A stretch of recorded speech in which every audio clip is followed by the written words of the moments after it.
കാഴ്ചപ്പാടുകളിലെ വ്യത്യസ്തത കൊണ്ടും നിലപാടുകളുടെയും നിറവേറ്റലുകളുടെയും വിപ്ലവ സമീപനം കൊണ്ടും മലയാളിയുടെ പൊള്ള ജീവിതത്തെ നിരന്തരം അസ്വസ്ഥപ്പെടുത്തുകയും അതിലൂടെ സുഖപ്പെടുത്താൻ ശ്രമിക്കുകയും ചെയ്യുന്ന സോഷ്യൽ ആക്ടിവിസ്റ്റും പ്രഭാഷകനും എഴുത്തുകാരനുമായ മൈത്രേയനാണ് ഇത്തവണത്തെ റൂമി സോൾ സെയ്സ് അതിഥി. നിങ്ങളുടെ കേൾവിയും പ്രതികരണവും ക്ഷണിക്കുന്നു സന്തോഷത്തോടെ.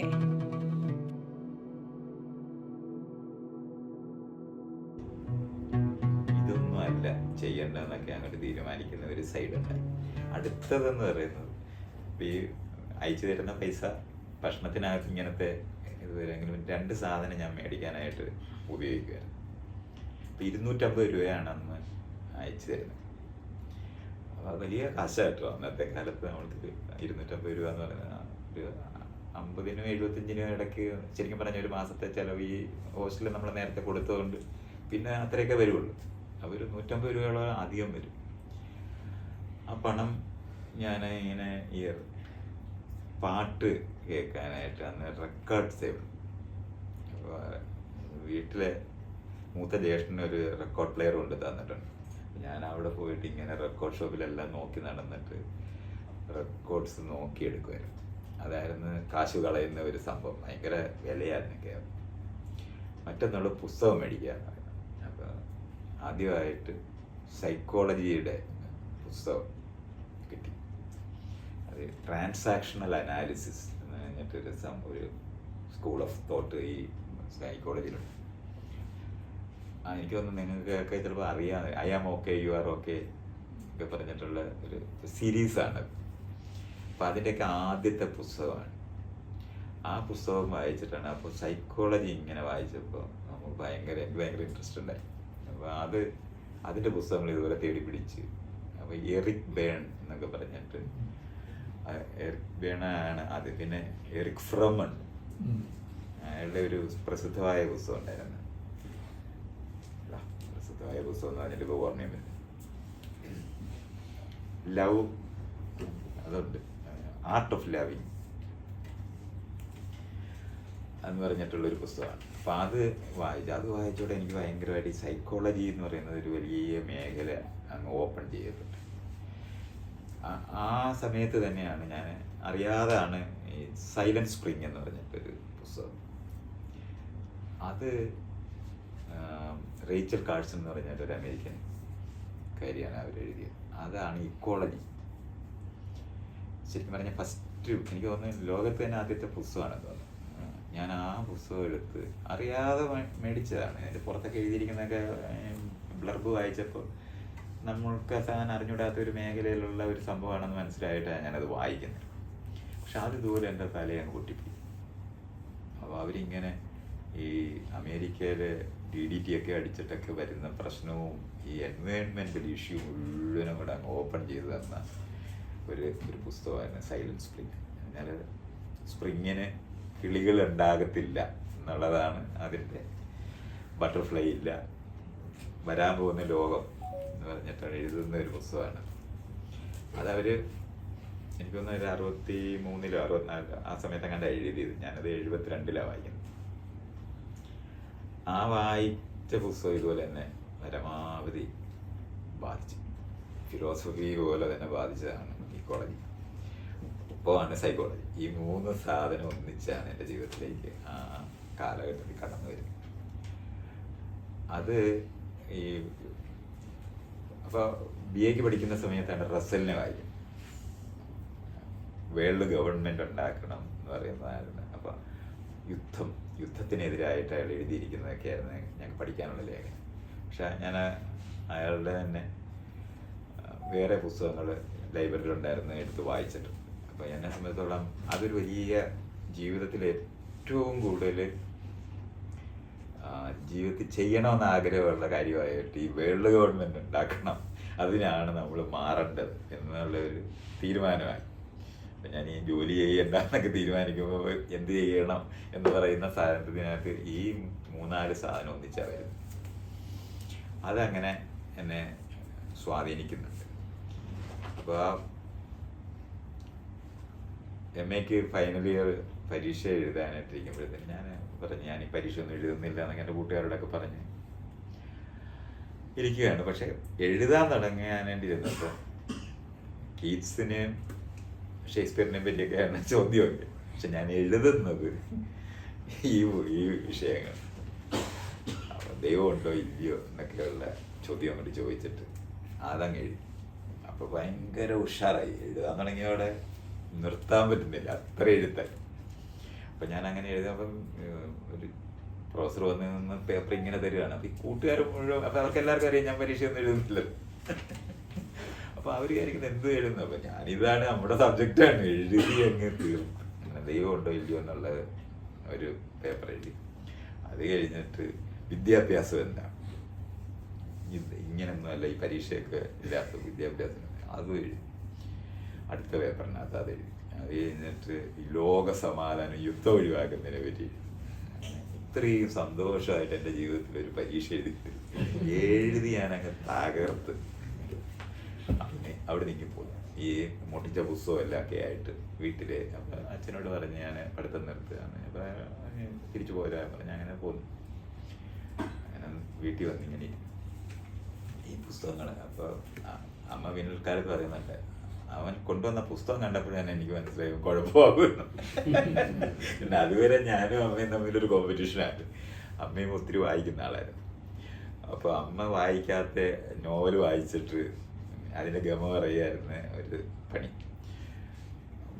എന്നിട്ട് കഥയൊക്കെ ഞാനിങ്ങനെ പറയും.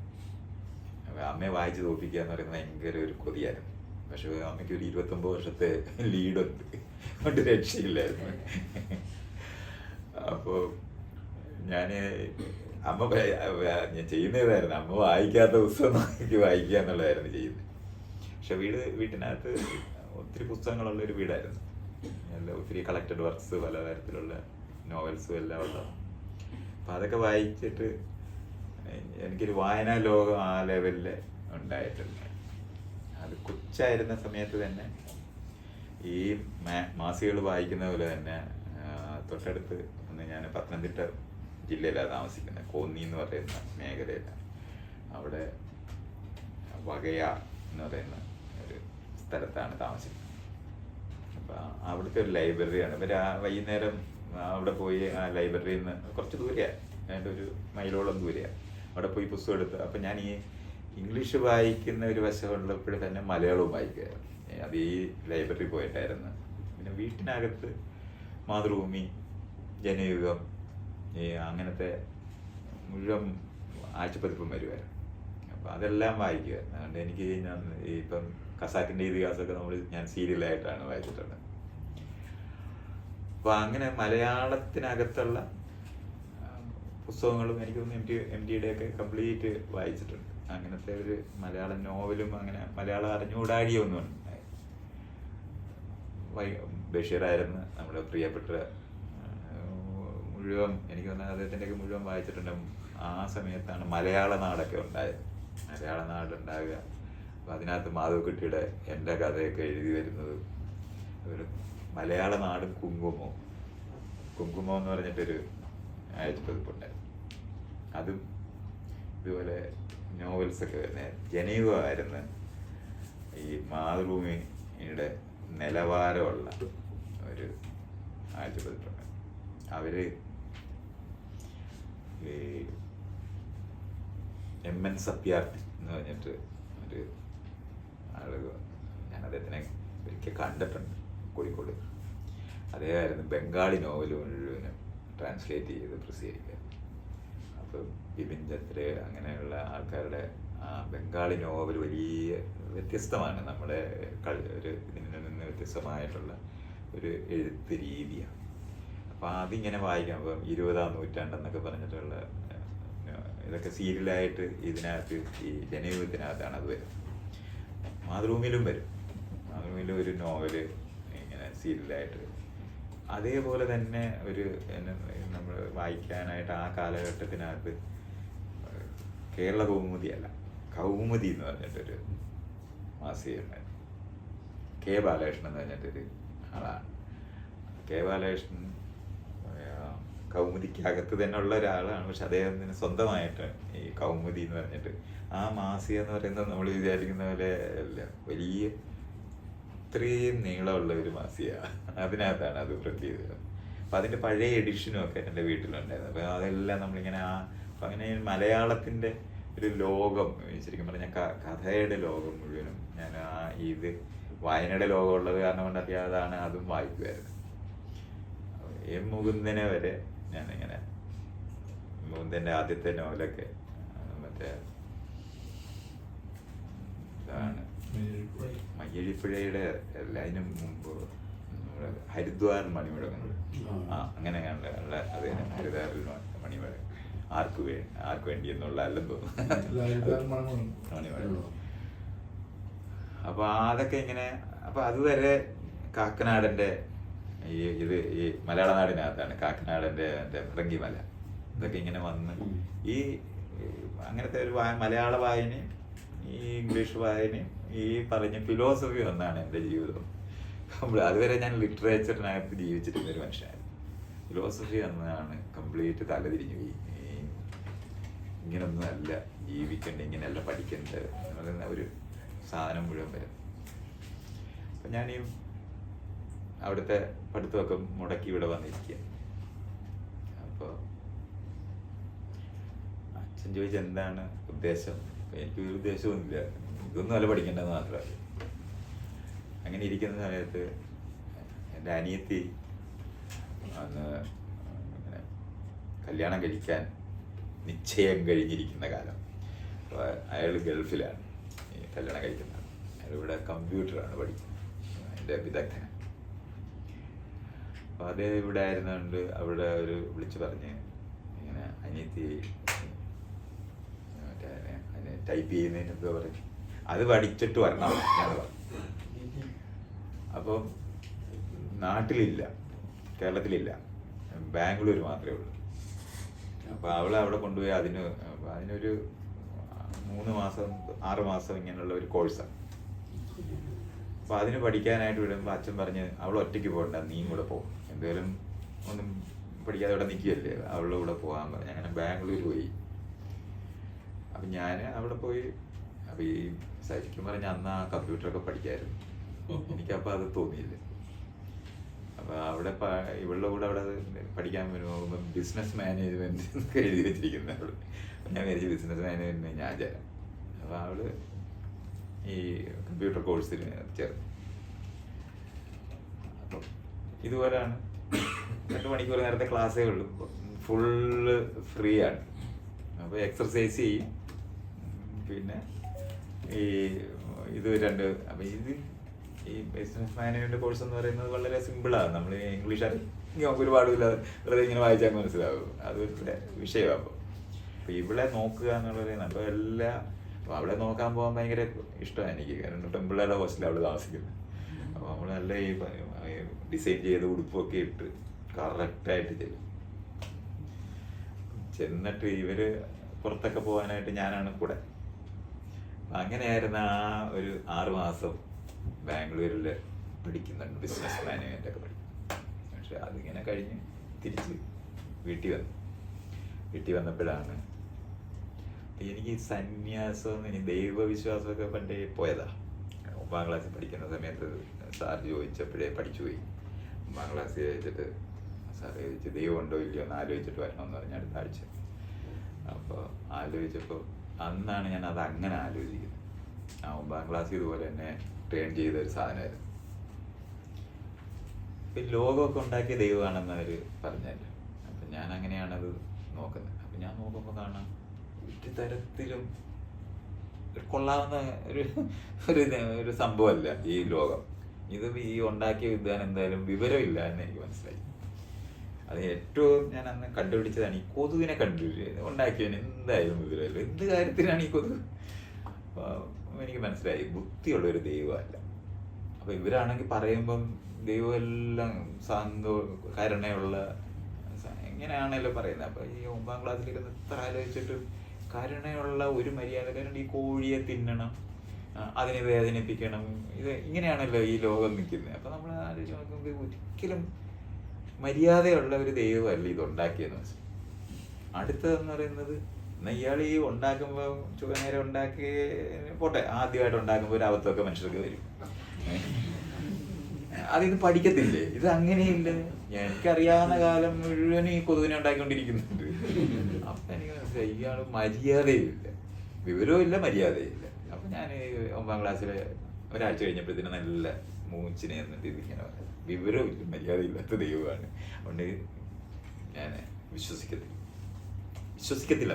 അതിനപ്പുറത്തോട്ടുള്ള ഒന്നും അറിഞ്ഞൂടാ. അപ്പോൾ ഈ അധ്യാപനം ഇങ്ങനെ കേട്ടോണ്ടൊക്കെ കൊള്ളാം, നല്ല ചിന്തിച്ചു വന്നത്. ആ സാറാണ് എന്നെ അങ്ങനത്തെ അന്ന് തൊട്ട് പിന്നെ ഞാൻ ഈ വായിക്കുന്നത് ഇതെല്ലാം വായിക്കും. ഇപ്പം ലിറ്ററേച്ചറിനകത്തൊക്കെ അപ്പം നമ്മൾ ബൈബിള്, ഖുർആൻ ഇതെല്ലാം എടുത്ത് വെച്ച് വായിക്കുന്നതെന്ന് പറഞ്ഞാൽ ഈ ദൈവത്തിന് വന്ന അബദ്ധം കണ്ടുപിടിക്കാനായി വായിക്കുന്നുണ്ട്. അപ്പോൾ മഹാഭാരതം, രാമായണം എല്ലാത്തിനകത്തും നമ്മൾ ഇച്ചിരി വായിക്കുമ്പോൾ നമുക്ക് കാണാമല്ലോ ഈ കുഴപ്പം പിടിച്ച് ദൈവം മര്യാദയില്ലാതെ പെരുമാറുന്നത് ഇഷ്ടംപോലെ കിട്ടുമല്ലോ. അപ്പോൾ ഞാൻ ബൈബിളിനകത്ത് നിന്ന് കണ്ടുപിടിച്ച് ഈ കായൻ കല്യാണം കഴിച്ച്, അതെവിടെ നിന്ന് കല്യാണം കഴിക്കും? ആകെപ്പാടെ 3 പേരല്ലോ ലോകത്ത്. അയാൾ പോയി കിഴക്ക് ദിക്കി പോയി കല്യാണം കഴിച്ചെന്ന് ചോദിച്ചിരിക്കുന്നത്. അപ്പോൾ ഞാൻ പള്ളിയിൽ പോയി പള്ളിയിൽ അച്ഛൻ കുട്ടികൾക്ക് ക്ലാസ് എടുക്കുന്ന ഇതുണ്ട്. അവരിങ്ങനെ പറഞ്ഞു പള്ളിയിൽ ഇങ്ങനെ ക്ലാസ് ഉണ്ട്, അവിടെ ചോദിക്കാൻ പറ്റും. എൻ്റെ കൂടെ തന്നെ പഠിക്കുന്ന ക്രിസ്ത്യൻ കുട്ടികളുണ്ടായിരുന്നു. അപ്പോൾ അവരിങ്ങനെ അത് പറഞ്ഞ ഇങ്ങനെ അവർക്ക് ക്ലാസ്സുകളുണ്ട്, അവിടെ അച്ഛനോട് ചോദിച്ചാൽ നമുക്കിത് കിട്ടും. അങ്ങനെ ഞാൻ അവിടെ പോയിട്ട് അച്ഛന് ഞാൻ ഈ ചോദ്യം ചോദിച്ചപ്പോഴേ കുഴപ്പമെന്ന് മനസ്സിലായില്ലേ. അപ്പോൾ അച്ഛൻ പറഞ്ഞു ഞാൻ കല്യാണം കഴിച്ചിട്ടില്ല, അതുകൊണ്ട് എനിക്ക് കല്യാണത്തിനെ പറ്റി അറിഞ്ഞൂടാന്ന്. അപ്പോൾ പിന്നെ അതങ്ങനെ പോയി. അപ്പോൾ അന്ന് ആ ഒരു സ്പിരിറ്റിലായിരുന്നു. അപ്പോൾ ആ ഒരു സ്ട്രീം ഓഫ് തോട്ട് അങ്ങനെ കിടപ്പുണ്ട്. ഈ ദൈവം ശരിയല്ല എന്നുള്ളത് ഞാൻ കണ്ടുപിടിച്ചിരിക്കുന്നത്. അപ്പോൾ അവിടെ വീടിൻ്റെ തൊട്ടടുത്തൊരു കുരിശ് മുത്തപ്പൻ എന്നാണ് ഞങ്ങൾ വിളിക്കുന്നത്. അവിടെ ഒരു കാവ കണ്ട് വെട്ടിത്തെളിച്ചപ്പോഴാണ് കുരിശ് കിട്ടി. അതിലൊരു രൂപമൊക്കെ ഉള്ള കുരിശ്. അപ്പോൾ അത് കാരണം കൊണ്ട് അച്ഛൻ്റെ അച്ഛനാണ് അത് അവിടെ എടുത്തിട്ടൊരു തറയൊക്കെ ഉണ്ടാക്കി അതിലിങ്ങനെ. അപ്പോൾ അതിങ്ങനെ ഒരു സ്പെഷ്യൽ ദൈവമാണ്. എൻ്റെ വീട്ടിൻ്റെ തൊട്ടടുത്ത് ഞങ്ങളുടെ തന്നെ ഭൂമിയിലാണ്. ആ പള്ളിയിൽ നിന്ന് ഈ പറ എന്ന് പറയത്തില്ലേ, അതിങ്ങനെ വരുമ്പോൾ അവരും അവിടെ വരും. മറ്റേ ക്രിസ്ത്യൻ പള്ളിയിൽ നിന്ന് വരുന്നവരും അവരുടെ ഒരു എഴുന്നള്ളിപ്പ് പോലത്തെ ഒരു സാധനം വരുന്ന ദിവസം അവരും വരും ഇവിടെ. അങ്ങനെ എല്ലാവരുടെയും കൂടെ ഒരു പൊതുദൈവം, ഒരു കുരിശ് മുത്തപ്പൻ എന്നായിരുന്നു. ഞങ്ങളുടെ സ്ഥലമൊക്കെ വിൽക്കുന്നത് വരെ അവിടെ ഉണ്ടായിരുന്നത്. ഇപ്പൊ കൊണ്ടുവന്ന് എനിക്കറിയില്ല. അപ്പൊ രാത്രിയാകുമ്പോ ഞാൻ അവിടെ ഇങ്ങനെ പോടാ എന്ന് പറയും ദൈവത്തിന്റെ. അപ്പൊ അത് ഭയങ്കര അമ്പലത്തിലൊക്കെ മുന്നേ പോയിട്ട് ആരും കാണാതെ പോടാന്ന് പറയും. അതായിരുന്നു നമ്മുടെ ഒരു മോച്ച്. അപ്പൊ ഇത് ഇങ്ങനത്തെ ഒരു സ്ട്രീമുണ്ട്. ഈ ദൈവം ശരിയല്ല, ദൈവത്തിനെ കൈകാര്യം ചെയ്യണമെന്ന് തീരുമാനമുള്ള, മര്യാദയില്ലാതെ ഉണ്ടാക്കിയതാണ് ഈ ലോകം എന്നൊക്കെയുള്ള എനിക്കൊരു ബോധ്യം ഉണ്ടായിരുന്നു. അപ്പം അതൊക്കെ വെച്ചിട്ട് എഴുതുമ്പോഴൊക്കെ നമ്മൾ ഇതിങ്ങനെ പൊങ്ങി വരും, ദൈവം ഉണ്ടോ ഇല്ലയോ എന്നുള്ള ചോദ്യത്തിനൊക്കെ. അപ്പം അതൊരു തോട്ടൊരു എന്നെ ബാധിക്കുന്ന ഒരു സാധനമായിരുന്നു. അപ്പോൾ BA പഠിക്കുന്ന സമയത്ത് എൻ്റെ അമ്മയുടെ സഹോദരൻ്റെ മക്കള് 2-3 പെൺകുട്ടികളൊക്കെ വന്ന് അങ്ങനെ ഞങ്ങൾ കടപ്പുറത്ത് പോയി. കടപ്പുറത്ത് സ്ഥലമുണ്ട്, തെങ്ങും തോപ്പുണ്ടായിരുന്നു. അപ്പോൾ അവിടെ ചെന്നിട്ട് അപ്പം ഞാൻ നല്ലോണം നീന്തും പറഞ്ഞാൽ 1 കിലോമീറ്ററൊക്കെ അന്ന് നീന്താനൊക്കെ എന്നുള്ള ആരോഗ്യമുള്ള കാലമാണ്. അങ്ങനെ നീന്തുകയും ചെയ്യും. അത് മാത്രമല്ല ഈ കായലിലും തോട്ടിലുമൊക്കെയാണ് ഈ ആലപ്പുഴ വളരുന്നത്. അപ്പോൾ അത് കാരണം കൊണ്ട് മീനെ പിടിക്കാനും വള്ളം ഊന്നാനും വല വീശാനും എല്ലാം അങ്ങനെ നമുക്ക് അറിയാം. മരത്തേക്ക് തെങ്ങലെല്ലാം കയറും, കരിയൊക്കെ തന്നെ നമുക്ക് ഇട്ട് കുടിക്കാവുന്ന തരത്തിലായിരുന്നു. ഒരിക്കലും ഈ മരത്തേലോട്ട് കയറിയ വഴി കൂടെ ഇറങ്ങിയിട്ടില്ല. കമ്പിൻ്റെ അറ്റത്തൂടെ ഞാൻ ചാടി ഇങ്ങനെയായിരുന്നു ജീവിക്കുന്നത്. അപ്പൊ ചെരുപ്പൊക്കെ ശരിക്കും പറഞ്ഞാൽ നിങ്ങളിന്ന് ജീവിക്കുന്ന പോലെ ഒന്നുമല്ല. നമ്മുടെ ജീവിതം എന്ന് പറയുന്നത് ചെരുപ്പ് വീട്ടുകാർ മേടിച്ചു തരും ഈ സ്കൂള് തുടങ്ങുന്ന സമയത്ത്. പക്ഷെ ഒരിക്കലും വാഴത്തില്ല, ഒരാഴ്ചക്കകത്ത് ചെരുപ്പ് കാണാതെ. അന്നൊക്കെ ചെരുപ്പ് എന്ന് പറയുന്നത് എവിടെങ്കിലും കിടക്കുന്നുണ്ട് വേറെ ആൾക്കാർ എടുത്തോണ്ട് കളയും. അല്ലാതെ അതുകൊണ്ട് കിടക്കും. ഇന്നിപ്പോ ആരും എടുക്കത്തില്ലല്ലോ വേറെ ആരുടെങ്കിലും ചെരുപ്പ്. പക്ഷെ അന്ന് അങ്ങനെയല്ല, നമ്മൾ എവിടെങ്കിലും അറിയാതെ ഇട്ട് പോയ എന്തിനാണ് ഈ ബസ്സിനകത്തൊക്കെ കയറിയിട്ട് നിൽക്കുമ്പോ ചെരുപ്പ് ഊരിയിട്ടാൽ പുറയുന്ന എടുത്ത് കളയും ആൾക്കാർ. അങ്ങനത്തെ അങ്ങനെ മനുഷ്യര് ശരിക്കും പറഞ്ഞ ദരിദ്രരാണെന്ന്. അപ്പോൾ ചെരുപ്പൊന്നും ചെരുപ്പ് എൻ്റെ കാലയിലെ ഇങ്ങനെ ആയി വന്നത് BA പഠിക്കുമ്പോഴാണ്. ഒരു വൃത്തിയുള്ള ഒരു അന്നൊക്കെ വീട്ടിലൊക്കെ ഇങ്ങനെ ആരെങ്കിലും കാണാനൊക്കെ വരുമ്പോൾ മക്കളെ വിളിക്കത്തില്ലേ, അപ്പോൾ നമ്മളിങ്ങനെ ഇറങ്ങി തോട്ടിനകത്തു നിന്നൊക്കെ ഇങ്ങനെ ഒരു എണ്ണത്തിനും ബട്ടൺസ് കാണത്തില്ല, അത് ഇങ്ങനെ ഒരു കുത്താണ്. അങ്ങനെയാണ് നിക്കർ ഇരിക്കുന്നത്. നിക്കർ എന്നല്ല പറയുന്നത്, ഞക്കർ എന്നായിരുന്നു പറയുന്നത്. ഞങ്ങൾ ഞക്കർ ആയിരുന്നു ഇടും. അപ്പൊ അതിങ്ങനെ ഈ ബട്ടൺസ് കാണത്തില്ല. പിന്നെ അതിന് മുമ്പ് വള്ളികളുണ്ട്. അപ്പൊ വള്ളിയുള്ള ഇത് ഇങ്ങനെ തോളെ കിടക്കുള്ളൂ. ഇത് ഇടുന്നത് കുറവാ. അങ്ങനെയായിരുന്നു. മറ്റേ സ്വാമിയുടെ മറ്റേ ഇവിടെ ആശ്രമത്തിലേക്ക് പോകാൻ PGക്ക് ശേഷമാണോ? PG അത് അവിടെ എത്താൻ വേണ്ടിയാണ് ഈ ശ്രമിക്കുന്നത്. നിങ്ങൾ വിചാരിക്കുന്നത് ഇത്ര എളുപ്പമാണ് അവിടെ എത്തുന്നത്. അങ്ങനെയല്ല.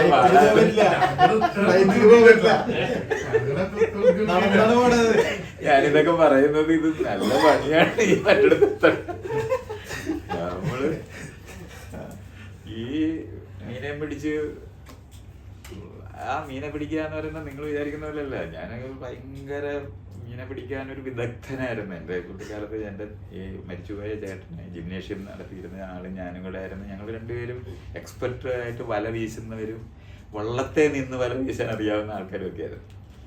ഇതിൻ്റെ നടുവിലാണ് ഞാൻ ഈ പറയുന്നത്. ഒരു വശത്ത് വായനയും പഠനവും നടക്കുമ്പോൾ നമ്മൾ ജീവിക്കുന്നത് ഈ മരത്തിൻ്റെ മണ്ടയിലും വള്ളത്തേലും വെള്ളത്തിലുമാണ്. ബാംഗ്ലൂരും കഴിഞ്ഞ് വന്നിരുന്ന സമയത്താണ് ഒരു പ്രോസ്പെക്ടസ് എന്ന് പറഞ്ഞാൽ, അപ്പം നിത്യനെ എഴുതിയ അമ്മയുടെ കസിനാണ്. മാത്രമല്ല അമ്മയുടെ ഏറ്റവും അടുത്ത കൂട്ടുകാരനുമാണ്. അവർ തമ്മിൽ കത്തടപാടുള്ള ഒരാളാണ്. മാത്രമല്ല ഈ എവിടെ പോയേച്ച് വരുമ്പോഴും അമേരിക്കയിലൊക്കെ പോയിട്ട് വരുമ്പോൾ കുറച്ച് ചോക്ലേറ്റുമായിട്ട് വരുമായിരുന്നു. അപ്പം അങ്ങനെ ഞങ്ങൾക്ക് ഇങ്ങനെ ചോക്ലേറ്റുമായിട്ട് വരുന്നൊരു സ്വാമി മാമനായിരുന്നു. അപ്പോൾ അമ്മയുടെ ഞാൻ എതി അമ്മയുടെ കൂടെ അവിടെ കുട്ടിക്കാലത്ത് താമസിച്ച് പഠിച്ചിട്ടൊക്കെ അങ്ങനെ പഠിക്കുന്ന അങ്ങനത്തെ ഒരു ബന്ധമായിരുന്നു. അപ്പോൾ അവിടെ ഗുരുകുലം മാസിക വരും നേരാണ്. അപ്പം മാസിക പക്ഷേ എൻ്റെ ജീവിതത്തിൽ ഞാൻ വായിച്ചിട്ടില്ല. കാരണം എനിക്കത് കാണുമ്പോൾ തന്നെ ദേഷ്യം വരുമായിരുന്നു. അതിനകത്ത് ആകെ അതിൻ്റെ പുറവശത്ത് ബാലലോകം എന്നല്ല, അത് അമ്മാവനും എന്തോ ഒരു ചന്ദ്രേട്ടൻ, അതാണ് ചന്ദ്രേട്ടൻ കുട്ടികളോട് സംസാരിക്കുന്നത് ഒരു പാട്ടുണ്ട്. ഒരു 3-4 പേരുണ്ട്. അവിടെ മാത്രമാണ് ഞാൻ അതെടുത്ത് അവിടെ നോക്കും. അവിടെ ചില കഥയൊക്കെ കാണും. അത് മാത്രം. മറ്റേത് നമുക്ക് ഒരു അക്ഷരം കുറേ സംസ്കൃതം അതിന് കുറേ വിശദീകരണമൊക്കെ ആയിട്ടുള്ള ആദ്യത്തെ കുറേ പേജുകളുണ്ട്. അത് മുഴുവനും ഞാൻ ഒരിക്കലും വായിക്കത്തില്ല. അങ്ങനത്തെ ഒരു ഗുരുകുലം മാത്രമേ ഉണ്ടായിരുന്നുള്ളൂ. പക്ഷെ ഇത്തവണ ഞാനവിടെ വരുമ്പോൾ ഈ ഗുരുകുലത്തിനോടൊപ്പം ഒരു പ്രോസ്പെക്ടസ് ഉണ്ട്. Red colour, red deep brown reddish ആയിട്ടുള്ള ഒരു കവറൊക്കെ ആയുള്ള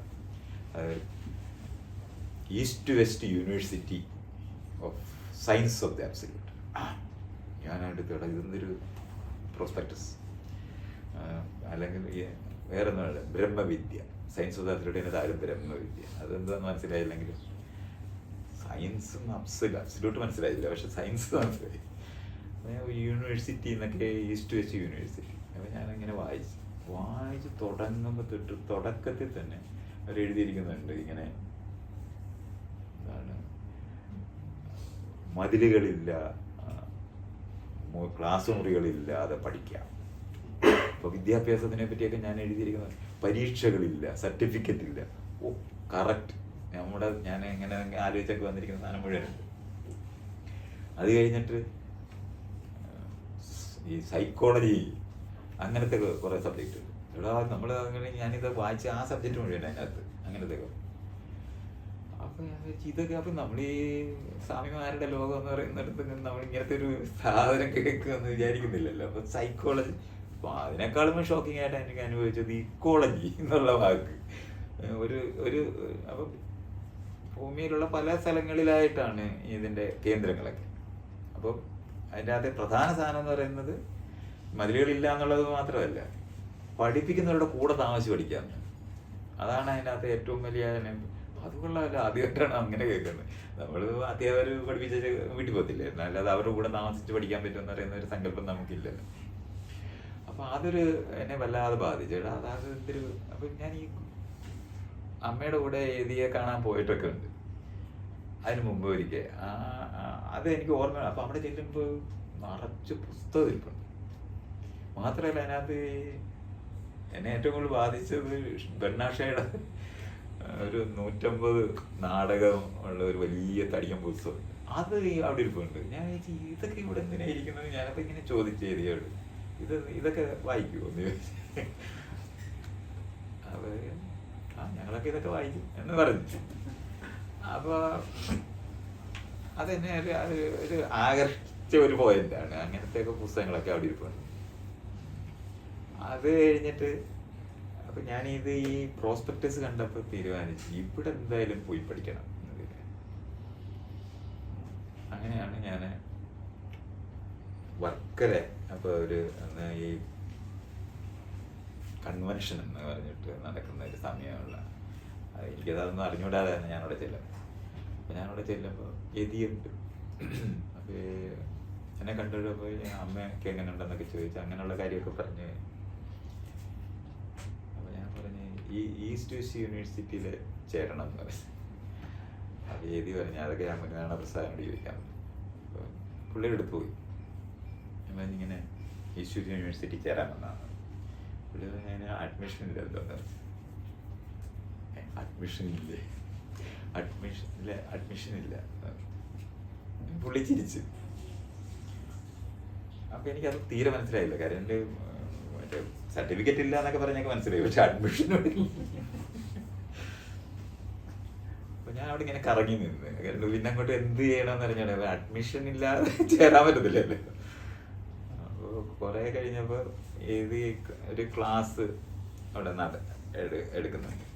അപ്പോൾ അത് തിരുവനന്തപുരത്തുള്ള ഒരു മുരളീധരൻ എന്ന് പറഞ്ഞിട്ടുള്ള ഒരു ാണ് മലയാളം അധ്യാപനല്ല MA പഠിക്കുന്ന സമയത്ത്. അപ്പോൾ അപ്പോൾ ആ ക്ലാസ് ഞാനിങ്ങനെ കേട്ടിട്ടാണ്. അപ്പോൾ ഇതാണ് പറയുന്നത്, വാൻ ഗോഗിന് മനോരോഗമുണ്ടാകുന്നോ ചിത്രം വരച്ചതെന്ന് പറയുന്നിട്ടുള്ള ഒരു വിഷയമാണ്.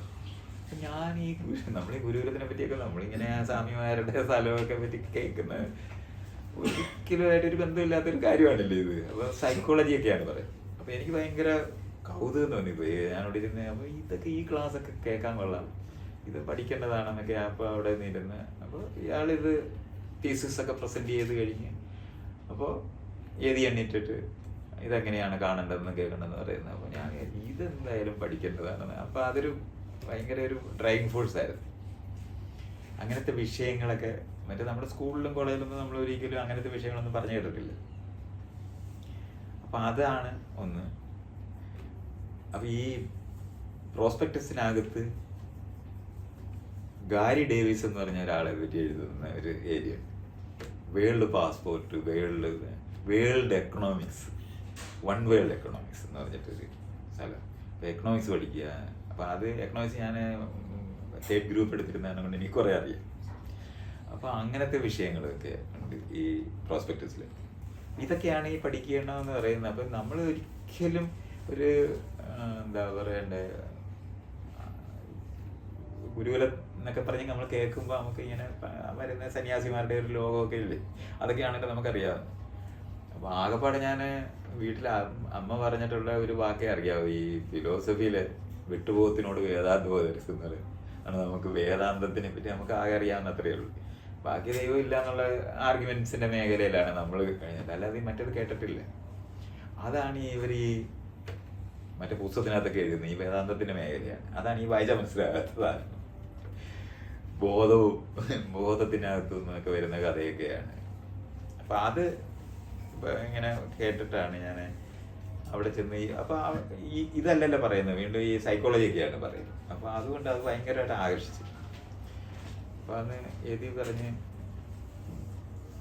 വൈകുന്നേരമായപ്പോൾ അവിടെ ഈ വർക്കല ഗുരുകുലത്തിൻ്റെ അടുത്തൊരു വേറൊരു സ്ഥലമുണ്ട്, അവിടെയാണ് എതിയിരിക്കുന്നത്.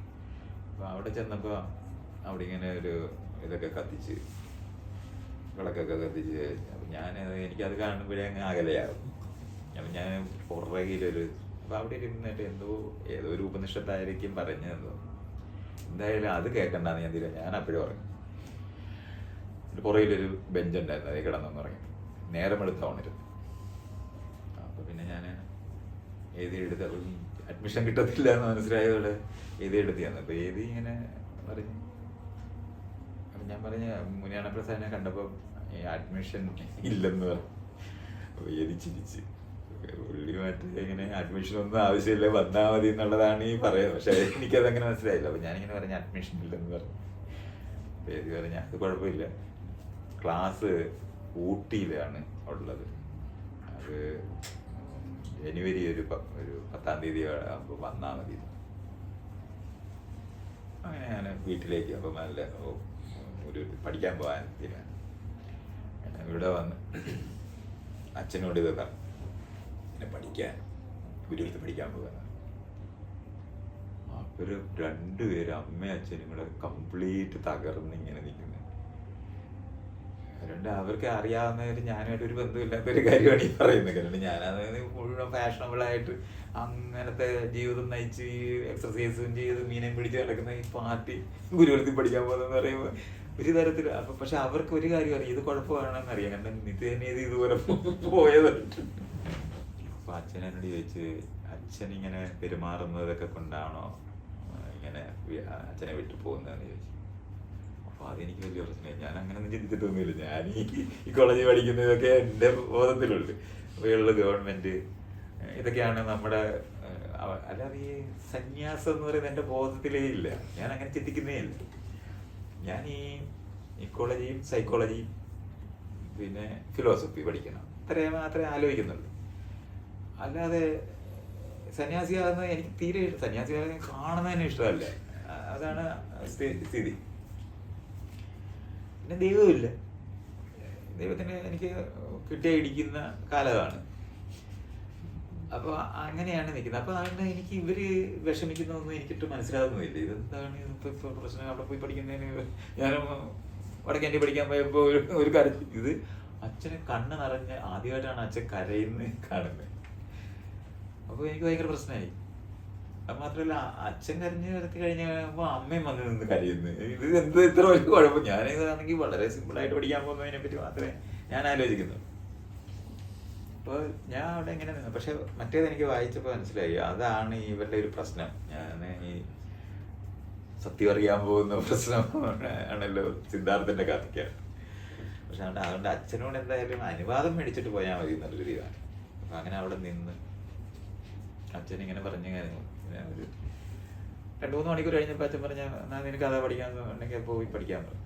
അങ്ങനെ അനുവാദമൊക്കെ പോയി കളയാൻ തീരുമാനം.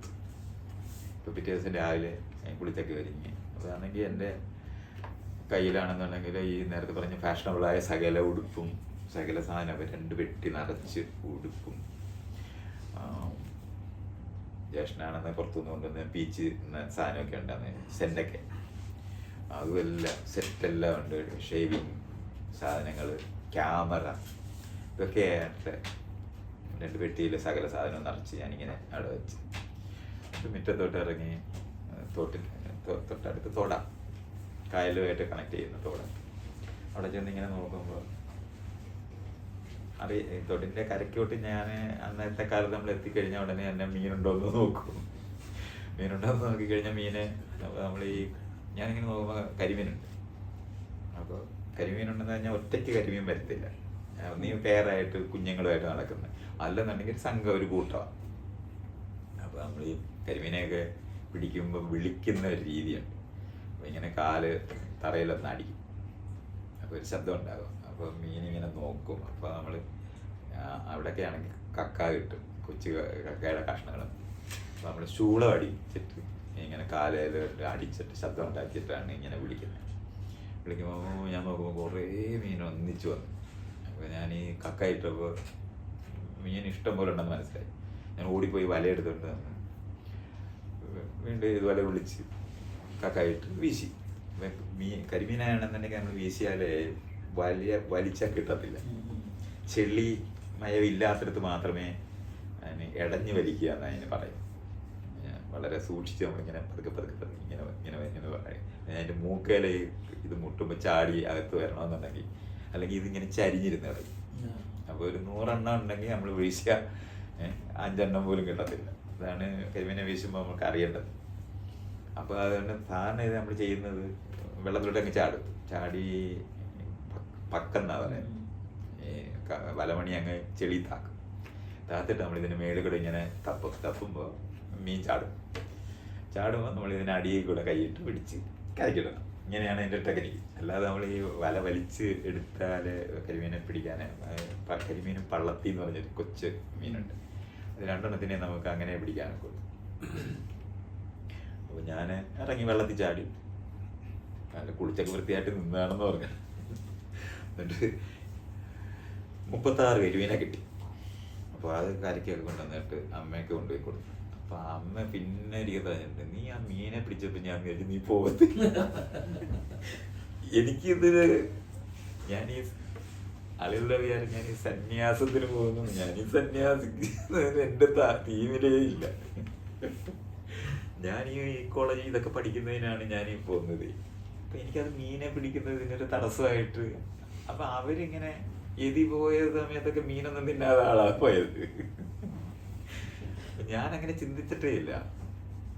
മാത്രമല്ല ഞാൻ അത് കഴിഞ്ഞിട്ട് വന്ന് വീണ്ടും കുളിച്ച് വൃത്തിയായി പെട്ടിയൊക്കെ എടുത്ത്.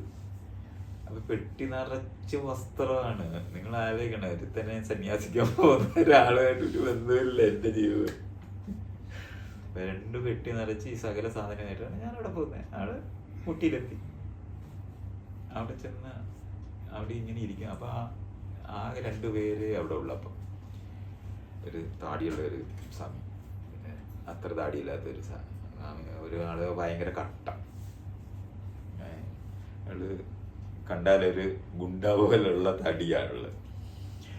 അപ്പൊ ഇവർ 2 പേരേ ഉള്ളു. അപ്പൊ പിന്നെ ഒരു 2-3 ദിവസം കഴിഞ്ഞപ്പോഴത്തേന് വേറെ ഒരു 3-4 പേര് ഇവിടെ വന്നു. അങ്ങനെ 3-4 പേരുണ്ട്. അപ്പൊ ഇവരെല്ലാരും കൂടെ അപ്പൊ എതിയില്ല. അപ്പൊ എതി പറഞ്ഞ 10-ാം തീയതി എല്ലാവരാണ്. ഞാനാണെങ്കിൽ ആദ്യമേ അങ്ങെത്തി. ആദ്യത്തെ ദിവസം തന്നെ അവിടെ പോയി കാത്തിരിക്കാന്ന് വിചാരിച്ചു. ഇവരെല്ലാരും ഇങ്ങനെ പറയാൻ തുടങ്ങി ഗുരുകുലം എന്താണെന്നൊക്കെ. അപ്പോഴാണ് ഞാനിത്, എനിക്ക് ഈ യൂണിവേഴ്സിറ്റിയിൽ പഠിക്കാൻ വന്ന സ്റ്റുഡൻ്റാണ് ഞാൻ ഈ സന്യാസി ആകുന്ന അങ്ങനത്തെ ഒന്ന് സത്യം അറിയുന്ന കാര്യമൊക്കെ ഇവർ പറയുന്നുണ്ട്. എന്ത് സത്യം എന്തറിയാം. അപ്പൊ അങ്ങനെയുള്ള കാര്യങ്ങളാണ് പറയുന്നത്. അപ്പൊ അതെല്ലാം ഇങ്ങനെ പറയുമ്പോൾ, അപ്പൊ എനിക്കാണെന്നുണ്ടെങ്കിൽ മലയാളം കഷ്ടിച്ച് വായിക്കാനേ അറിയാവൂ. മലയാളം വായിക്കുന്നെന്നുള്ളതല്ല, പഠിക്കുന്നില്ലായിരുന്നു. അങ്ങനെ ലിറ്ററേച്ചർ ഞാൻ വായിക്കുന്നുണ്ടെങ്കിലും കവിത ഒരിക്കലും വഴങ്ങിയിട്ടില്ല. കവിത ഞാൻ വായിക്കത്തില്ലായിരുന്നു. അപ്പൊ നോവലാണ് വായിച്ചത്. അപ്പൊ അവിടെ ചെന്നപ്പോഴാണ് അവിടെ ഈ നാരായണ ഗുരുവിന്റെ കവിത പുസ്തകം എടുത്തേക്ക് തന്നു.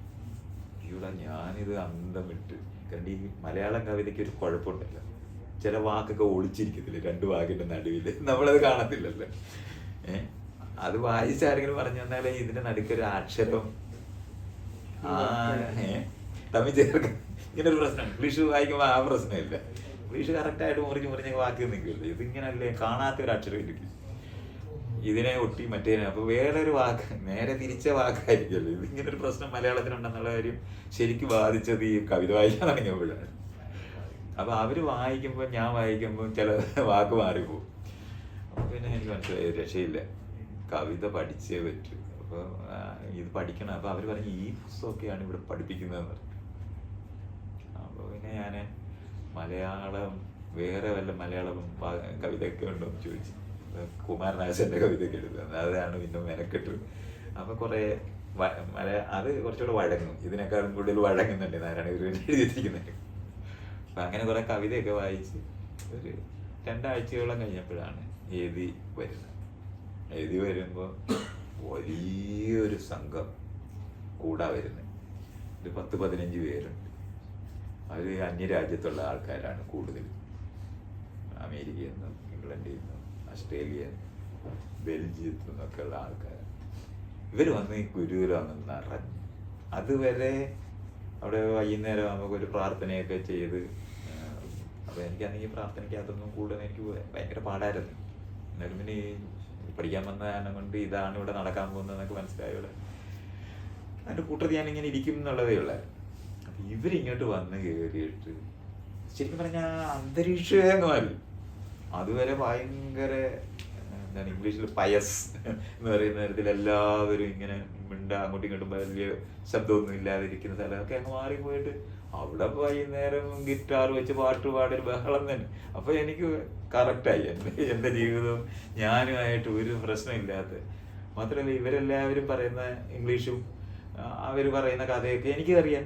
അപ്പോൾ എനിക്ക് പെട്ടെന്ന് ഞാൻ ഇവരുമായിട്ട് അങ്ങ് കൂട്ടായി. അവർക്കെല്ലാവരും കൂടെ ഞാൻ ഭയങ്കര രസമുള്ള ഒരു പാർട്ടിയായിട്ട്. ഞാനാണെങ്കിൽ എല്ലാ ദിവസവും കുളിച്ച് വൃത്തിയായിട്ട് പുതിയൊരു ഉടുപ്പ് ഇട്ട് ഇറങ്ങും. അപ്പം ഒരിക്കൽ ഒരു അമേരിക്കക്കാരൻ എന്നോട് ചോദിച്ചു, are you bringing fashion to the ഗുരുവിലാന്ന് ചോദിച്ചു. അത് പക്ഷെ എന്നെ വല്ലാതൊന്നും ബാധിച്ചായിരുന്നു. ഞാൻ അങ്ങനെ ഒന്നും ചിന്തിക്കുന്നില്ല. നമ്മുടെ വേഷമാണ്. അപ്പം ഇതൊക്കെ ഇട്ടാണ് ഞാൻ നിൽക്കുന്നത്. അപ്പം ആ ഒരു ട്രാൻസിഷൻ ഈ ആളുകൾ ആയിട്ട് ബന്ധപ്പെട്ട് അപ്പം അവര് ഗുരു എന്നല്ല വിളിക്കുന്നത്, അവര് നിത്യ എന്നാണ് വിളിക്കുന്നത്. ബാക്കി മലയാളികളെല്ലാവരും നിത്യതിനെ ഗുരു എന്നാണ് വിളിക്കുന്നത്. അപ്പം എനിക്കാണെങ്കിൽ ഗുരു തീരെ ചേർത്തില്ല. അതുകൊണ്ട് ഞാൻ ചടയെന്ന് മാമനൊക്കെ ആണെങ്കിൽ അവിടുത്തെ ഒരു മാമനല്ലല്ലോ, അതുകൊണ്ട് ഞാൻ നിത്യ എന്ന് വിളിച്ചു. വേദിയൊന്നും വേണ്ടിയില്ല. ബാക്കിയുള്ളവരുടെ കൂട്ടത്തിൽ ഞാൻ നിത്യ ഞാനും വിളിക്കും. അപ്പം ആ ഒരു വിളി ശരിക്കും പറഞ്ഞാൽ മറ്റുള്ള ഈ മലയാളി സ്വാമിമാർക്ക് ഭയങ്കര പ്രശ്നമാണ്. അപ്പം അതിങ്ങനെ എന്നോട് പറഞ്ഞു, അങ്ങനെ ഗുരുവിനെ നിത്യ എന്ന് വിളിക്കരുത്. അത് ഇംഗ്ലീഷുകാർക്ക് വിവരമില്ലാത്തതുകൊണ്ടാണ് അവരതങ്ങനെ പറയുന്നത്. പക്ഷെ എനിക്കിത് പ്രശ്നമാണ്. ഞാനത് എന്തായാലും പെട്ടെന്ന് ഈ കാല് മാറി ഇംഗ്ലീഷുകാരുടെ കൂടെ ആയി.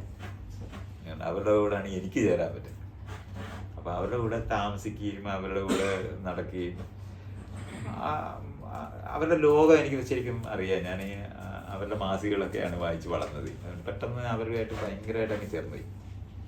അങ്ങനെ ഗുരുകുലത്തിനകത്ത് യഥാർത്ഥത്തിൽ ഈ സകല ഫാഷനും ഒക്കെ ആയിട്ടാണ് ഞാൻ അവിടെ പോയി ഉടുപ്പൊക്കെ ഇട്ട് മിനിങ്ങി ഒരു 2-3 ക്ലാസ്സൊക്കെ ഭയങ്കര എന്നെ ബാധിച്ചു പോയ ക്ലാസ്സുകളാണ്. ആദ്യം തന്നെ ഈ കപിലൻ എന്ന് പറഞ്ഞിട്ടൊരു മുനി ഉണ്ട് ആദ്യകാലത്തെ, അതാണ് ക്ലാസ് എടുത്തത്. അത് എന്നെ ശരിക്കും പറഞ്ഞാൽ ചിലപ്പോൾ ആ ക്ലാസ് അല്ലാത്ത വല്ലൊരു ക്ലാസ്സായിരുന്നു ചിലപ്പോൾ എന്നെ ഇങ്ങനെ തൊടത്തില്ലായിരുന്നു. പക്ഷെ അതെന്നെ വല്ലാതെ. അപ്പോൾ ആ കപിലൻ എന്ന് പറഞ്ഞ ആള് എഴുതിയ അതെന്ന് പറഞ്ഞാൽ ഈ ഇന്ത്യൻ ഫിലോസഫി ഇപ്പം നമ്മൾ ഈ പറയുന്ന വേദാന്തം എന്നൊക്കെ നമ്മൾ പറയുന്നതിന് മുമ്പുള്ളതാണ്. അയാളാണ് ശരിക്കും പറഞ്ഞാൽ കൺസെപ്റ്റലായിട്ട് നമ്മൾ ഈ കാണുന്ന ഒരു വേദാന്തം എന്നും യോഗം എന്നൊക്കെ പറയുന്ന ഈ സാധനങ്ങൾ മുഴുവനും ഉണ്ടായിരിക്കുന്നത് ഈ കപില മുനിയുടെ അതിന് സാഖ്യം എന്നാണ് അതിന് ആ ഫിലോസഫിക്ക് പറയാം, സാഖ്യ. അപ്പം ആ സാഖ്യ ഫിലോസഫിയാണ് പഠിപ്പിക്കുന്നത് ആദ്യം. അപ്പോൾ പ്രകൃതി എന്ന് പറയുന്ന വാക്ക് അതൊക്കെ ഉണ്ടാകുന്നത് ഈ സാഖ്യ ഫിലോസഫി എന്നാണ്. പുരുഷൻ, സ്ത്രീ എന്ന് പറയുന്ന ഈ വാക്കുകളെല്ലാം ഈ സാഖ്യ ഫിലോസഫിയിൽ നിന്ന് ഉത്പാദിപ്പിക്കപ്പെട്ടതാണ്. അതിനകത്തുനിന്നാണ് നമ്മുടെ ഈ പഞ്ചേന്ദ്രിയങ്ങൾ, പഞ്ചകർണങ്ങൾ, പഞ്ചകർമ്മങ്ങൾ, പഞ്ചഭൂതങ്ങൾ ഇതെന്ന് പറയുന്ന ഈ മുഴുവൻ സാധനവും ഈ സാഖ്യ ഫിലോസഫിയുടെയാണ്. അതിനകത്തു നിന്നാണ് സ്ട്രക്ചറലായിട്ട് അവർ ഈ ലോകത്തിന് അണുസിദ്ധാന്തം, അണുവൊക്കെ ഉണ്ടാകുന്നത്. അപ്പോൾ ഈ സാഖ്യൻ്റെ മറ്റൊരു പേരും കൂടാണ് കണാദൻ എന്നാണ്. കണത്തിനെ അതിച്ചവൻ, തിന്നവൻ എന്നുള്ള കാലത്തിൽ അണുവിനെ പറ്റി അണുസിദ്ധാന്തമൊക്കെ ഉണ്ടാക്കുന്നത്. അപ്പോൾ അതിങ്ങനെ പഠിപ്പിക്കുമ്പോൾ ഭയങ്കര സ്ട്രക്ചറലായ ഒരു അണ്ടർസ്റ്റാൻഡിങ് നമുക്ക് ലോകത്തിനെ പറ്റി ഉണ്ടാകും.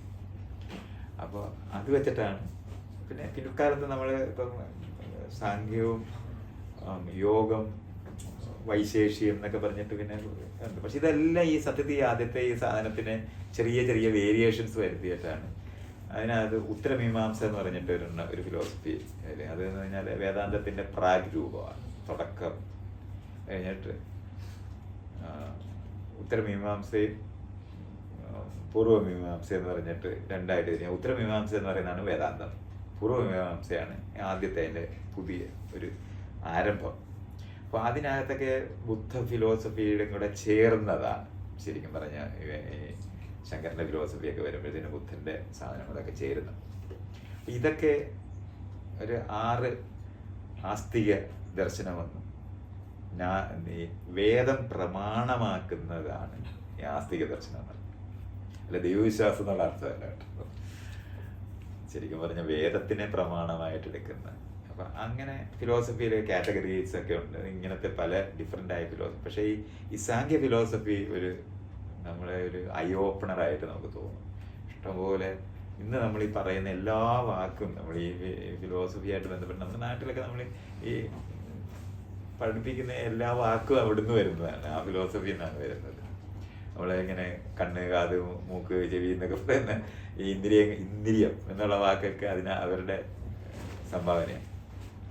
ആ ഫിലോസഫി എന്നാണ് മറ്റ് ഫിലോസഫികളെല്ലാം ശരിക്കും പറഞ്ഞാൽ ഓഫ് ഷൂട്ടായിട്ട് വരുന്നത്. അപ്പം അതെല്ലാം ഇങ്ങനെ. അപ്പം ഈ ഫസ്റ്റ് ഈ ക്ലാസ്സാണ് എതി അവിടെ എടുക്കുന്നത്. അതെന്നെ വല്ലാതെ സ്വാധീനിച്ചായിരുന്നു. ഞാനത് മെനക്കെട്ട് പിന്നിരുന്ന് പഠിക്കുന്നുണ്ട്, കാറ്റഗറീസൊക്കെ എങ്ങനെയാണ് ഉണ്ടായത്. ഇപ്പോൾ പുരുഷനും പ്രകൃതി പുരുഷൻ എന്ന് പറഞ്ഞ കൺസെപ്റ്റാണ്. അപ്പോൾ അബ്സ്ട്രാക്റ്റ് ആയിട്ടുള്ള ഒരു ശക്തിയും അത് കഴിഞ്ഞിട്ട് അതിൻ്റെ മാനിഫെസ്റ്റേഷൻ എന്ന് പറയുന്നതിനെയാണ് പുരുഷ പ്രകൃതി എന്ന് തിരിക്കുന്നത്. അപ്പോൾ പുരുഷൻ എന്ന് പറഞ്ഞാൽ പുരുഷൻ എന്നുള്ള അർത്ഥമല്ല കേട്ടോ, പക്ഷേ അത് പുരുഷന്മാർ പിന്നെ പുരുഷനാക്കി മാറ്റിയത് അവർ സ്വീകരിച്ചതാണ്. പ്രകൃതി സ്ത്രീയുമായി പോയി അങ്ങനെയൊക്കെയുള്ള വരുന്നത്. പക്ഷേ ഫിലോസഫിയിൽ അങ്ങനല്ല. ഞാൻ പ്യുവർ എനർജി എന്ന് പറഞ്ഞ കൺസെപ്റ്റൊക്കെ, എനർജി എന്നല്ല ചൈതന്യം എന്നാണ് കേട്ടോ. എനർജിയൊക്കെ പിന്നീട് ഫിസിക്സിനകത്തുനിന്ന് വരുന്നത്. അപ്പോൾ ആ ഒരു സാധനം പഠിപ്പിക്കുന്നതോടാണ് ഞാൻ ഇത് പഠിക്കാം അങ്ങനെ തീരുമാനിച്ചത്. ആ ഒരു തീരുമാനത്തോടെ ഈ അതുവരെ ഉണ്ടായിരുന്ന ഞാൻ വായിച്ചിരുന്ന ഫിലോസഫിയും മറ്റുള്ള ആ ഫിലോസഫികളല്ലാതെ സയൻസ് സാധനങ്ങളെല്ലാം മാറ്റി വെച്ചിട്ട് പിന്നെ ഇതിനകത്തേക്ക് അങ്ങ് ഇറങ്ങി. ഒരു റിയലായ ടേണ് എൻ്റെ അതുവരെ ഞാൻ ശരിക്കും പറഞ്ഞാൽ ലോകത്തുള്ള ഈ അസ്ട്രോണമി, ഫിസിക്സ് ഇതൊക്കെയായിരുന്നു സത്യത്തിൽ തന്നെ ആകർഷിച്ചിരുന്നതും ഒക്കെ. പക്ഷെ ഇത് പഠിക്കേണ്ടതുണ്ട് എന്നും അറിയേണ്ടതുണ്ട് എന്ന് എനിക്ക് ബോധ്യമായി പോയ ഒരു സ്ഥലമാണ്. അപ്പം അതുവരെ ഞാൻ എനിക്ക് ഇതിനകത്ത് നമ്മൾ ഈ ആളുകൾ വിചാരിക്കുന്ന വിധത്തിൽ ഈ ദൈവവിശ്വാസമൊന്നുമില്ല, നമ്മൾ പ്രാർത്ഥിക്കാനൊന്നും പറയുന്നൊന്നുമില്ല, ഈ ലോകത്തിന് മനസ്സിലാക്കുക. അപ്പം അതൊരു വലിയ വ്യത്യാസമാണ്. ഈ ആളുകൾക്ക് സാധാരണ അറിയാത്ത ഒരു സ്ഥലമാണ്. അവർ ജ്ഞാനദർശനമെന്നും അത് കഴിഞ്ഞാൽ ഭക്തിക്കാരുണ്ട്. ഭക്തി എന്ന് പറയുന്നത് വേദാന്തം പഠിക്കുന്നവരെ സംബന്ധിച്ചോളം വിഷയം അറിഞ്ഞുകൂടാത്തവരുടെ ഒരു ലോകമാണ്. ദൈവത്തിനെ പ്രാർത്ഥിക്കുക എന്ന് പറയുന്നത് വളരെ പെരിഫറൻ്റാണ്. അത് ഇങ്ങനെയാണ്. അത് ഞാൻ ലോകത്തിനെ പറ്റി മനസ്സിലാക്കാനായിട്ട് ശ്രമിക്കുന്ന ഒരാളിനെ ആദ്യം അങ്ങനെയൊക്കെ ആയിരിക്കും. അത് പിൽക്കാലത്ത് നമ്മളതങ്ങ് ഇനി ഒരു മുള്ളു കൊണ്ട് വേറൊരു മുള്ളിനെ എടുക്കുന്നു എന്നുള്ള കൺസെപ്റ്റൊക്കെ വെച്ചിട്ടാണ് അത്. അപ്പോൾ നമുക്ക് ദൈവം വേണ്ട.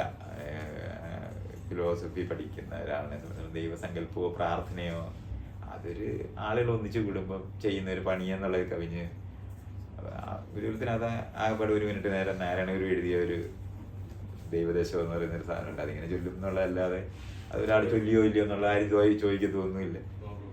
അത് കഴിഞ്ഞാൽ പിന്നെ ഈ ഫിലോസഫി പഠിപ്പിക്കുക എന്ന് പറയുന്നതായിരുന്നു അന്നുണ്ടായിരുന്നത്. അപ്പോൾ അത് പഠിക്കുക എന്ന് പറയുന്നതിലേക്ക് ഞാൻ അതിന് ടോട്ടലി ടേൺ ചെയ്യുന്നത് അത് എൻ്റെ നേരത്തെ ഉണ്ടായിരുന്ന തോട്ടോ അല്ലെങ്കിൽ ഞാൻ ഈ എന്താണ് ലോക സമാധാനം, വേൾഡ് ഗവൺമെൻറ് ഉണ്ടാക്കണം ഇങ്ങനെയുള്ള സാധനത്തിന് മുമ്പ് അവിടെ 2 ഇൻസിഡൻ്റ് ആണ് എന്നെ അവിടെ ഗുരുകുലത്തിൽ നിർത്തിയത്. ഒന്ന്, ഒരു അമേരിക്കക്കാരൻ ഒരു തോട്ട്, അവൻ്റെ ഒരു വിചാരധാര എന്ന് വേണമെങ്കിൽ പറയാം, അതുപോലൊരു സാധനം ഇങ്ങനെ എഴുതിയിട്ട് അവസാനത്തൊരു ചോദ്യം പോലാണ്, so why should the God make the world എന്ന് ചോദിച്ചിട്ട് അയാൾ ഇങ്ങനെ എഴുതി നിർത്തുന്നു. ഇതിങ്ങനെ വായിക്കും. അപ്പം ഞാൻ ഏതിയുടെ അടുത്ത് ഇങ്ങനെ ഇരിക്കുന്ന സമയത്താണ് ഇയാൾ ഇതിങ്ങനെ വായിക്കുന്നത്. പെട്ടെന്ന് ഏതിങ്ങനെ പറഞ്ഞ് but God never made the world. അത് എൻ്റെ അതുവരെ നമ്മൾ ഈ കുട്ടിക്കാലം തൊട്ട് ദൈവം ഉണ്ടാക്കിയ ലോകമാണല്ലോ. ആ ദൈവം ഉണ്ടാക്കിയ ലോകമല്ലാത്ത ഒരു കാഴ്ച ഈ വേദാന്തത്തിന്റെ ഭാഷയിൽ ആ പറഞ്ഞ വരി എന്നെ ഭയങ്കരമായിട്ട് ബാധിച്ചു പോയി. ലോകം ഉണ്ടാക്കിയിട്ടില്ലേ? അപ്പം അത് എന്നെ ഗുരുകുലത്തിൽ പഠിക്കാനായിട്ട് ശരിക്കും പറഞ്ഞാൽ ഉണ്ടാക്കിയ ഒരു പോയിന്റാണ് അത്. ഇത് പഠിക്കേണ്ടത് എനിക്ക് കാരണം ലോകം ഉണ്ടാക്കാത്ത ദൈവത്തിനെ പറ്റി നമ്മൾ അതുവരെ ചിന്തിച്ചിട്ടില്ലായിരുന്നു. പക്ഷെ ആ ഒരു സ്റ്റേറ്റ്മെന്റ് എന്നെ ഭയങ്കരമായിട്ട് ബാധിച്ചായിരുന്നു. അത് അതേപോലെ തന്നെയാണ് ഞാൻ ഈ ഫാഷൻ ഗുരുകുലത്തിൽ കൊണ്ടുവരികയാണെന്ന് അമേരിക്കക്കാരൻ ചോദിച്ചതോടെ ഞാൻ തീരുമാനിച്ചു ഇതെല്ലാം ഉപേക്ഷിക്കും. ഞാൻ ആ 2 പെട്ടി വസ്ത്രവും ഞാൻ അവിടെ അങ്ങ് ഉപേക്ഷിച്ചു. 2 ഉടുപ്പ് 2 മുണ്ട് മാത്രമായി. അപ്പോൾ അതെടുത്ത് മാത്രമേ മറ്റെല്ലാം ഞാൻ ഗുരുകുലത്തിൽ കൊടുത്തു. അപ്പോൾ ഉടുപ്പും ഷൂട്ടും ഒക്കെ ഉള്ളതാണ് അവിടെ, തണുപ്പത്തൊക്കെ ആവശ്യമുള്ളത്. പക്ഷെ അതൊന്നും വേണ്ടാന്ന് തീരുമാനിച്ചു. ഇതും മതി. ഈ ഭയങ്കര ജനുവരിയിലാണ്, തണുത്ത വെള്ളത്തിലാണ് കുളിക്കുന്നത്. ചത്തുപോകും. ഒരു വെള്ളം ഇങ്ങനെ ഒഴിക്കുമ്പോൾ തലയിൽ ഒരു കൂടം കൊണ്ട് അടിച്ച പോലെ തോന്നും. അത് കഴിഞ്ഞിട്ട് അതിങ്ങനെ ബ്ലേഡ് കൊണ്ടൊന്ന് വരയ്ക്കുകയാണെന്ന് തോന്നുന്നു വെള്ളം ഇങ്ങനെ ഒഴുകുമ്പോൾ. പക്ഷേ നല്ല ആരോഗ്യമുള്ള കാലമാണ്. അപ്പം അത് കാരണം കൊണ്ട് അതൊക്കെ ചെയ്ത് രാവിലെ 5 മണിയൊക്കെ എണീറ്റ് ആണ് ഈ പണിയൊക്കെ ഒപ്പിക്കുന്നത്. ആ ഒരു വ്യത്യാസം മാത്രമേ ഈ ഉടുപ്പ് ഉപേക്ഷിച്ച് ജീവിക്കാനെന്താ. അങ്ങനെയാണ് നിങ്ങൾ ഈ പറയുന്ന ഗുരുകുല വിദ്യാഭ്യാസം ഞാൻ യഥാർത്ഥത്തിൽ ആരംഭിക്കുന്ന ആളുകൾ.